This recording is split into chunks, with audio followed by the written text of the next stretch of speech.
okay na yung manok ang hinihimas kesa ibang babae ang himasin.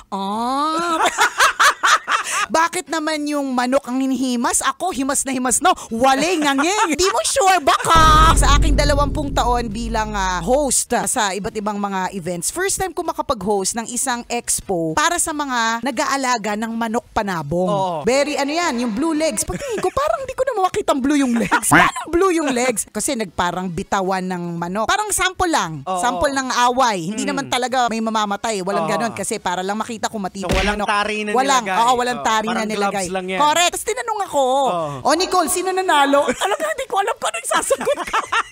Hindi ko siya maintindihan. Titingnan ko kung sino may black eyes.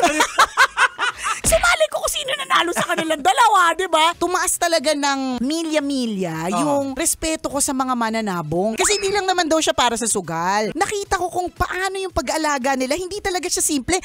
Depende pa yan kung saang line. Yan na nga. Pa yan. Ayun na nga, pinapatanong sa akin. Itanong mo kung ano yung signature bloodline. So, ano daw po, sir, ang inyong signature bloodline? Tapos may sasabihin. Tapos sabi ko, ngayon ko lang nalaman na merong conditioner ang mga manok with tea tree oil.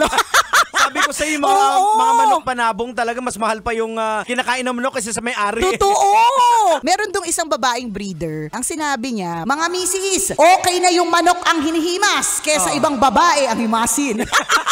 Bakit naman yung manok ang hinihimas? Ako, himas no? Waling nganging. Teka, baka makita ka na namin sa sabungan. Di mo sure! Di mo sure, baka!